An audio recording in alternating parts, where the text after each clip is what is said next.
Kita makadungog nga pareha tong kaisa to nag-perform si Gino og Magic ba. Nga ang isa sa mga ninang dito si BP, si Inday Sara. Mura naman kay kog kanang, "Lo, pagkakuyawan ning tawanan kay kog biliban ako ni tawanan kay ang ninang gid si Inday Sara ni adto kanang kuan ba? Party pop. Party pop. Panabo. Apil-apil pagdula si Inday Sara dito. Ora lagi makulba-kulbaan lagi si Gino kay ang partisipan sa dula si Inday Sara. Ya kuya pati ang dula-dula. Pero kita gani nga mo believe gani ta ana nga mga inana nga sitwasyon, how much more kani si Jesus gyud og ang 12 disciple mismo ang bisita kay ingon ko pagkasuura gining tawhana gyud sa Ginoo gyud. Na may giingon ang AI ana sa dito nga it could be one of the brothers of Jesus. Wala og giingon kung biologically brother ba sila or brothers in belief. Wala may giingon ana kay duha mga klaseng brother, it could be biological, parehata kita, biological ka. Kung napuyoban nga bisag dili ta biologically brother, pero pareha ta og kanang pagtuo ba. So we are still brothers. Si Paulo nagingon ana, if we have the same belief, then we are brothers. Ana man si Paulo nagingon ana. But kani ba kay ingon ko wala. Kinsa ka ang gikuanan nino? Kanang gikasal no, nahibulong lang ko ba kay kanang giadto gid sila ni Jesus. So murag kay ingon ko ba nga what if sundugon ako ang kanang technique ba?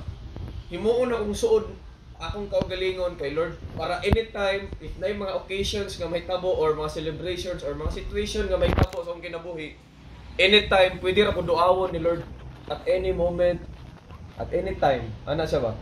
So kana akong reflection ani nga kaning chapter niya. Tama tong gipangingon niyo ganina nga katong jars kanang katong kita to no atong heart kanya katong water nag-speak to siya o kanang presence ni Lord no ana siya unya katong my time sa to Jing my hour has not yet to come. Ang pasabot ana tama to yung gingon ganina, ang pasabot ani is will ni Lord kanang nay mga times nga atong mga pag-ampo tungod kay dili pa time ni Lord kay ang ato ba ginabasihan no kay ang time ang God's time ba dili ba ang personal time na to. Atong gusto sunod semana na dapat mahitabo. Pero ang gusto mahitabo ni Lord karon or next month pa. So si Lord ang matuman sa murag inana ang kuan. Nya tama tong gingon ni Jay nga conditional no nga ani gusto lang ko ipang-highlight tong inyong mga points kanina ba. Nga and every kanabitong blessing favor before na sa mahitabo dapat naana siya kanang nakaisundon ba. So which is very common sa Bible kay in every promise there should be a prior command to happen that promise. Ana ba? Dili siya ingon nga kanang mahitabo din ang promise without doing anything. No, pero but wala gaingon si Lord nga kinahanglan sa expect siya in return. But ginatest niya ba ang imong obedience kung kining right ba ka nga mo receive ani nga favor. Kay kung tagaan ka diretso ang favor ni Lord without following His condition, His terms, basig maguba ka sa blessing. Dili mahimong rightful imong heart ba. Ana gani. So muna sa but ang pinaka-highlight diri is yung kanang jar. Kay ngano, no, isa sa mga reflection ako ani. Dili nahitabo ang milagro. Kumulay dyan. Unsa man ang jar? Puno dili. Walay sulod. Walay sulod. Meaning you must be empty para makapahitabo og milagro si Lord. Kaya kung perminti ka puno, so dagang meaning anang word ka puno kas problema, puno kas panalangin, na saman puno kas kabalaka.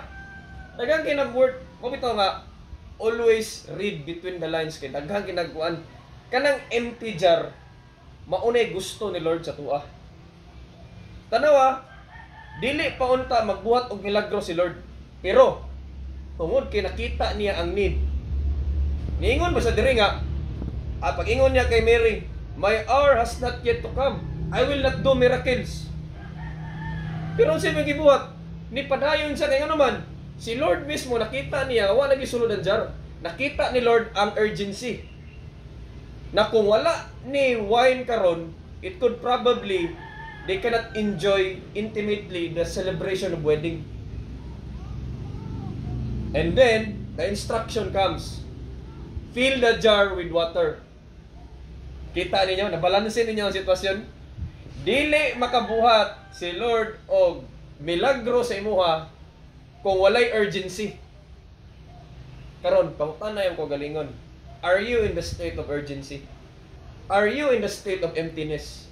Kaya kung puno ka sa kabalaka, puno ka sa kanabitong walang anxiety ba? Anxiety attack, kanabitong mabalaka ka sa imong kaugmaon, puno ka na ba? Unsa lang akong kaunon, unsa lang ka, maka-graduate ba ko, makakita ba ko may trabaho, ani, hindi ko ka-eskwela karon kung wala ko'y trabaho karon, unsa akong kaugmaon, unsa ipakaw sa pamilya, kung puno ka na, then the Lord will cannot move in a very special way. Dili kanya ma-fill in ng water.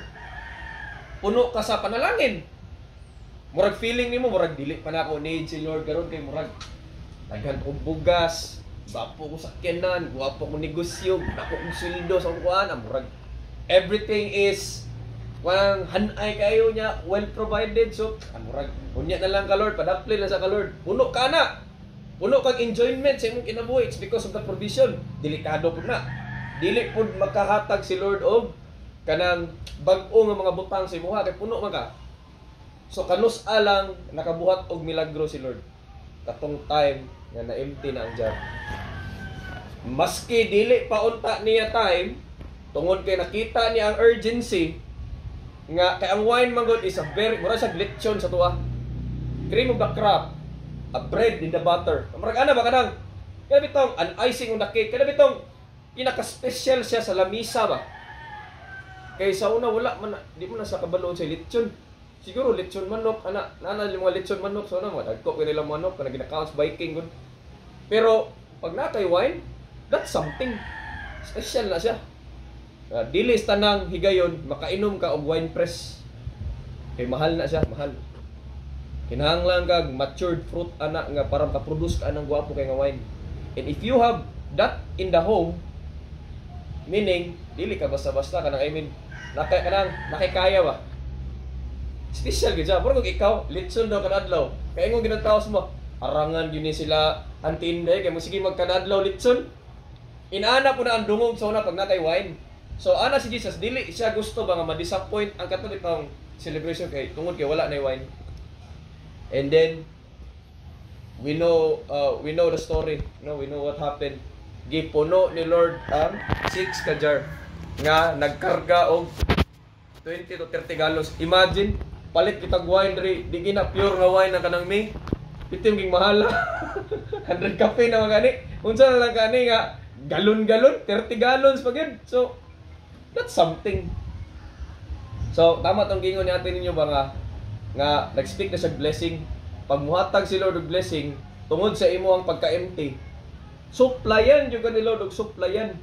Mo bitaw nga it's not good nga kada bitaw mahimo ka kanang murag garamal ba, kada bitaw perminti ka kakumkum ba. Dapat open palm jud ka perminti. Meaning kung nakay ma-receive hatag, nakay ma-receive hatag, nakay ma-receive tabang, nakay ma-receive share. Ana kay para the more empty imong hand, the same as picturing the vessel, the more pud makabuhat og milagro si Lord sa imuha. Nya sama sa tuwa nga natin mga special task. Naata gitasta karon ni Lord ba to win souls and make disciple. Dili mosugot si Lord nga dili siya mo provide sa imuha. I-provide gyud niya tanan. Kung kinahanglan nimo sakyanan, tagaan ang sakyanan ni Lord. Kung kinahanglan kag provision sa kwarta, tagaan ang kwarta ni Lord kay para nakay kagastos yung mga disciple. Inaana na si Lord mag-provide. Sama sa isa kumpanya nga nag-hire og manager. Ang manager dili pwede nga walay isyu nga sakyanan. Oh. Ang manager dili pwede nga walay allowance. No? Dili pwede nga walay allowance. So dapat naagid siya, no? I-provide ginatanan ni Lord na labi na kita nga naata diri karon sa ato ang ministry sa pagpangalagad. The Lord will make it sure nga ma-provide niya tanan si mo. Basta kay empty lang yung ka. Amen? Amen. Amen. So dahil dyan May taho. Taho.